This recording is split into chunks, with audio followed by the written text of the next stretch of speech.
back again. I've got the bulkhead standing up now. It's exciting as we're starting to see the boat take shape. But one job I possibly should have done before I stood the frames up, but I chose not to, is these doublers, which you've got to go on to give a wider gluing edge to the bulkheads. The reason I didn't is because when I was in a state of chaos with frames everywhere and not knowing which way round they're going to go and not really being able to visualise it, I wasn't really confident I was going to be putting them on the right side. They don't want to be seen. They want to be in lockers, so you want to make sure that they're any areas of the boat which you see the corner of the bolt with the bulkhead next to the frame, the outer sheathing. You certainly don't want to see one of these. And also, basically from the aft back, you want them to be on the aft edge because I'll have to plane some off in order to meet that line. Whereas if I put them on this edge, they're going to be low. As the planking comes around, they're going to miss it. We're relying on a big, thick glob of glue to actually make that work. So we don't want that. We want to get it right. So that's what I'm going to.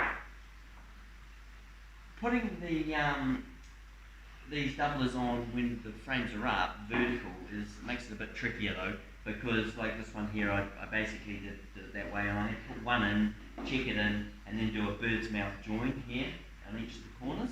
So a little bit more complicated. Getting frustrated with that, thinking, God, this is going to take forever. So but then I remembered I had laid out, before I put the bulkheads up, I'd laid them all out on the table and marked around them with a felt tip pen. So I've got all of the bulkheads marked up on my table.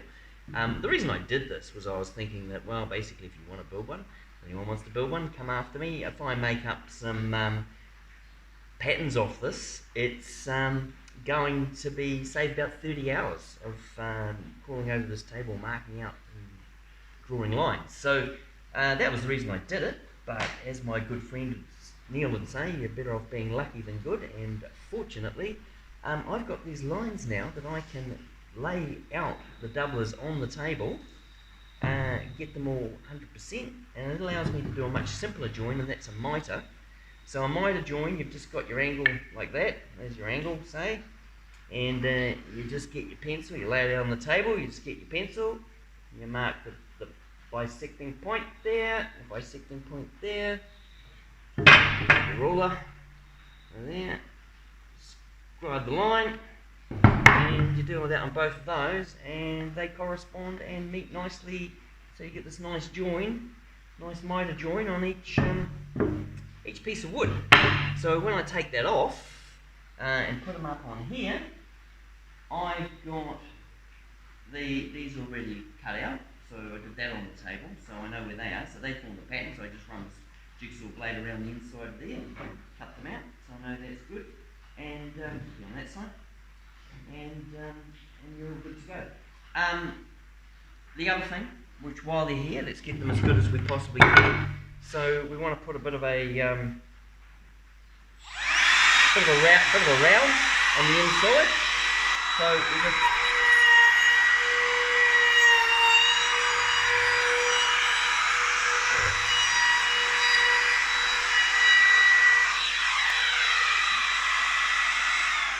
run your router around there. I tend to set the blade just a little bit deep, so there's a little line there, and because I'm going to go over it with sandpaper as well. 40 grit sandpaper, don't muck around, buy a big roll, you'll use it, and then some.